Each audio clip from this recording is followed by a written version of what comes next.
नमस्कार दोस्तों, इन्फ्राडोज के एक नए एपिसोड में आपका स्वागत है। तो चलिए शुरू करते हैं। पहली खबर की शुरुआत करते हैं मुंबई से, जहां पर दोस्तों महाराष्ट्र कैबिनेट के द्वारा मुंबई अर्बन ट्रांसपोर्ट प्रोजेक्ट के फेज 3B को अप्रूवल दे दी गई है। और इसके अंतर्गत मुंबई का transportation infrastructure, specifically rail infrastructure अभी और इम्प्रूव किया जाएगा। दोस्तों इस फेज के अंतर्गत स्पेसिफिकली 14,907.47 करोड़ रुपये खर्च किए जाएंगे सरकार के द्वारा। और इसके अंतर्गत बदलापुर से करजत तक 32.46 किलोमीटर लंबी थर्ड और फोर्थ रेल लाइन, आसनगांव से कसारा तक 34.97 किलोमीटर लंबी फोर्थ रेल लाइन, जबकि पनवेल से वसई तक 69.23 किलोमीटर लंबा एक पूरा का पूरा सबअर्बन रेल कॉरिडोर तैयार किया जाएगा। जितना भी पैसा यहाँ पर खर्च किया जाएगा उसमें से आधा पैसा स्टेट गवर्नमेंट खर्च करेगी, जबकि आधा कंट्रीब्यूशन सेंट्रल गवर्नमेंट का होगा। इसके अलावा 4,826 करोड़ रुपये के फंड्स भी यहाँ पर एलोकेट किए गए हैं, जिनका इस्तेमाल 238 एसी ट्रेन सेट्स को खरीदने के लिए किया जाएगा। अगली दोस्तों अपडेट उत्तर प्रदेश से है, जहां पर गाजियाबाद डेवलपमेंट अथॉरिटी के द्वारा मोदी नगर के अंदर एक इंडस्ट्रियल टाउनशिप और एक मल्टी मॉडल लॉजिस्टिक पार्क को अप्रूवल दे दी गई है। और उन्होंने ऐसा बताया कि अगले कुछ ही दिनों के अंदर अंदर इसके लिए कंसल्टेंट हायरिंग स्टार्ट हो जाएगी। दोस्तों ये पूरा का पूरा प्रोजेक्ट दो पार्ट्स में डिवाइड होगा, जहां पर एक पार्ट में इंडस्ट्रियल टाउनशिप तैयार होगी, जबकि दूसरे एरिया में मल्टी मॉडल लॉजिस्टिक पार्क तैयार होगा। कुल मिलाकर 251 हेक्टेयर्स के एरिया में फैले होंगे, जहां पर Ghaziabad development authority world class infrastructure तैयार करेगी। जितनी भी यहाँ पर टोटल रिक्वायरमेंट है उसमें से 61.84 हेक्टेयर्स ऑफ लैंड और स्टेट गवर्नमेंट के पास में है, जबकि बाकी प्राइवेट लैंड यहाँ पर खरीदी जाएगी। Delhi Meerut road, Delhi Meerut expressway, Delhi Meerut rapid rail और एक रेलवे स्टेशन से भी ये कनेक्टेड होगा। और क्योंकि कंसल्टेंट के द्वारा यहाँ पर पूरा का पूरा मास्टर प्लान और डिज़ाइन लेआउट तैयार किया जाएगा, तो एक बार वो हायर कर दिया जाता है तो उसके बाद हमें और चीज़ें क्लियर होती हुई दिखाई देंगी। अगली दोस्तों अपडेट उड़ीसा से है, जहाँ पर दोस्तों उड़ीसा सरकार भुवनेश्वर के अंदर इंडस्ट्रियलाइजेशन का अगला फेज लॉन्च करने जा रही है। और इसके लिए उन्होंने 5,500 एकड़ ऑफ लैंड को आइडेंटिफाई किया है। दोस्तों ये लैंड IT पार्क्स, टावर्स और इलेक्ट्रॉनिक हब्स के लिए इस्तेमाल की जाएगी। ये सब चीज़ें यहाँ पर डेवलप की जाएंगी। मुंडली, कुआपुट हिल्स, हल्दीपाड़ा और XIM यूनिवर्सिटी स्क्वायर जैसे जो एरियाज है वो यहाँ पर शॉर्टलिस्ट किए गए हैं। प्लग एंड प्ले फैसिलिटीज यहाँ पर तैयार की जाएंगी इन्वेस्टर्स के लिए। इसके अलावा भुवनेश्वर म्युनिसिपल कॉर्पोरेशन की लिमिट्स में जो छोटे प्लॉट्स हैं उनको भी IT पार्क्स और मल्टी स्टोरेज टावर्स के लिए इस्तेमाल किया जाएगा, जहाँ पर स्टार्टअप्स, MSMEs और सर्विस प्रोवाइडर्स को बेनिफिट दिए जाएंगे। उड़ीसा सरकार को उम्मीद है कि यहाँ पर हंड्रेड्स ऑफ करोड़ की इन्वेस्टमेंट आ पाएगी। अगली दोस्तों अपडेट रोडवेज को लेकर है, जहाँ पर दोस्तों national highways logistic management limited देश के अंदर 2 और रोडवेज बनाने जा रहा है, स्पेसिफिकली उत्तराखंड के अंदर।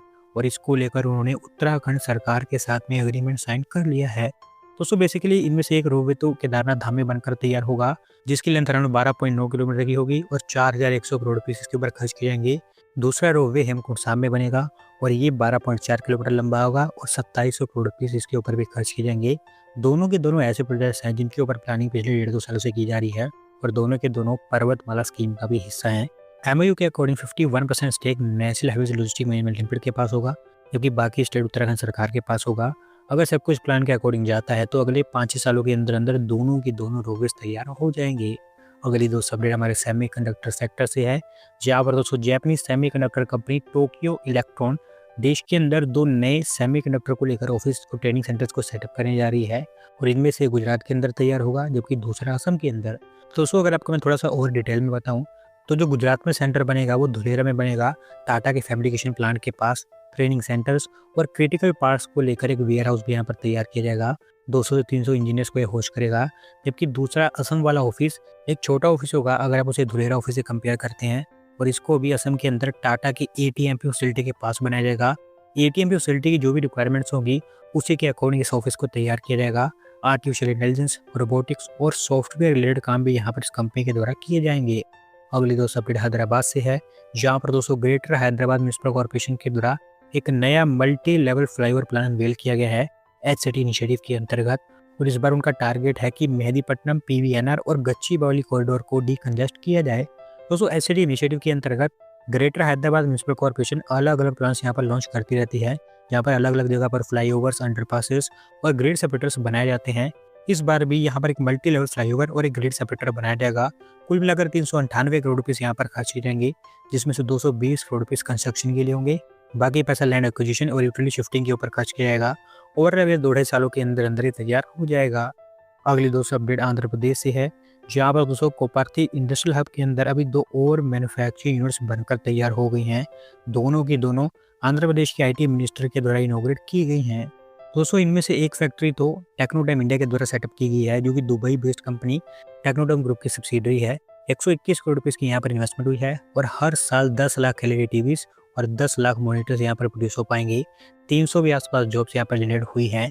आगे चलकर 55 करोड़ रुपीज़ की और यहाँ पर इन्वेस्टमेंट होगी और उसके बाद रेफ्रिजरेटर्स और एसी यहाँ पर मैन्युफैक्चर हो पाएंगी। दूसरी फैक्ट्री टेक्साना वर्ल्ड के द्वारा सेटअप की गई है और ये एक मुंबई बेस्ड कंपनी की सब्सिडरी है। ये एक गारमेंट फैक्ट्री है जहाँ पर 50 करोड़ रुपीज़ की इन्वेस्टमेंट हुई है और क्योंकि टेक्सटाइल एक काफ़ी लेबर इंटेंसिव सेक्टर होता है तो 2100 के आसपास जॉब्स यहाँ पर जनरेट हो पाएंगी। 31.5 करोड़ रुपीज़ की एक एग्जीक्यूटिव सेंटर बिल्डिंग यहाँ पर मिनिस्ट्री के द्वारा इनॉग्रेट की गई है। अगली दोस्तों अपडेट बेंगलोर से है, जहाँ पर दोस्तों कर्नाटका हाउसिंग बोर्ड बेंगलोर के अंदर देवनहल्ली के पास एक और हाउसिंग प्रोजेक्ट को डेवलप करने जा रहा है और इसके लिए वो 5 अलग अलग विलेजेस में 772 एकर्स ऑफ लैंड को एक्वायर करेंगे। दोस्तों ये हाउसिंग प्रोजेक्ट देवनहल्ली के आईटी इन्वेस्टमेंट रीजन में बनकर तैयार होगा और इसको बनाना आज के समय में एक नेसेसिटी बन चुका था, क्योंकि बेंगलोर के आसपास के एरियाज में अर्बनाइजेशन काफ़ी तेज़ी से बढ़ता जा रहा था और लोगों के लिए घरों की कमी हो रही थी। इसी कारण इसको अब इम्प्लीमेंट करने की कोशिश की जा रही है। अगले कुछ ही दिनों के अंदर अंदर यहाँ पर लैंड नोटिफिकेशन इशू किया जाएगा और उसके बाद यहाँ पर लैंड एक्विजिशन स्टार्ट हो जाएगा।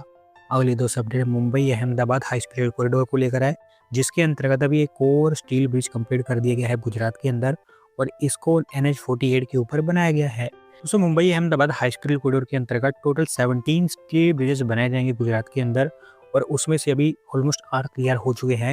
ये ओवरऑल 9th ब्रिज था जो कंप्लीट किया गया है। नडिया टाउन के पास ये बनकर तैयार हुआ है, जहाँ पर 100 मीटर के 2 स्टील स्पैन्स का इस्तेमाल किया गया था, जिनके 200 मीटर के आसपास इसकी लेंथ है। अभी जो बाकी 8-9 बचे हुए ब्रिजेस हैं उनका भी कंस्ट्रक्शन अच्छे खासे पेस पर चल रहा है, जल्द वो भी यहाँ पर कंप्लीट कर दिए जाएंगे।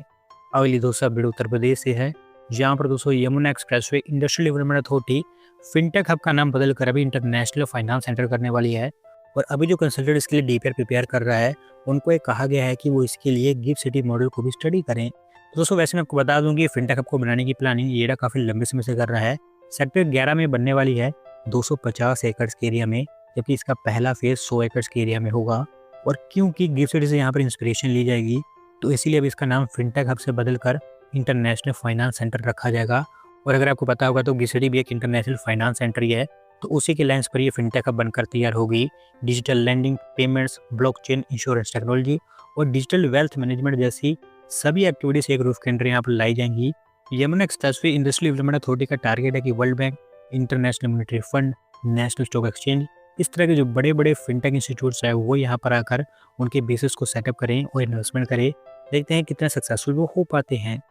आज की दोस्तों आखिरी अपडेट चेन्नई से है, जहां पर वाटर मेट्रो को लेकर अभी अथॉरिटीज के द्वारा फिजिबिलिटी स्टडी स्टार्ट कर दी गई है और ऐसा बताया गया है कि पहले फेज के अंतर्गत बकिंगम कैनाल के ऊपर ये मेट्रो ऑपरेट किया करेगी। दोस्तों वैसे Chennai unified metropolitan transport authority के द्वारा चेन्नई के अंदर वाटर मेट्रो को लेकर अनाउंसमेंट कुछ हफ्ते पहले की गई थी, जहाँ पर बताया गया था कि कोची वाटर मेट्रो की लेंस पर इसको तैयार किया जाएगा।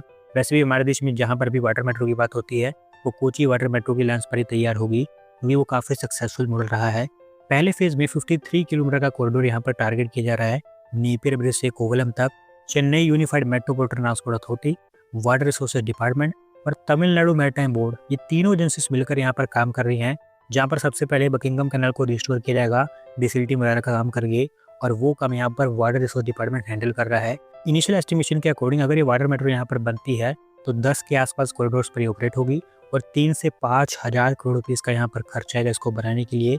अगर ये फिजिबल पाई जाती है तो डेफिनेटली इसके ऊपर काम होगा। तो दोस्तों आज की वीडियो में बस इतना ही। अगर आप अपनी तरफ से अपडेट सबमिट करना चाहते हैं तो डिस्क्रिप्शन में दिए गए लिंक पर क्लिक करके सबमिट कर सकते हैं। और अगर आज की वीडियो पसंद आई हो तो वीडियो को लाइक करें, चैनल को सब्सक्राइब करें। धन्यवाद वीडियो को देखने के लिए।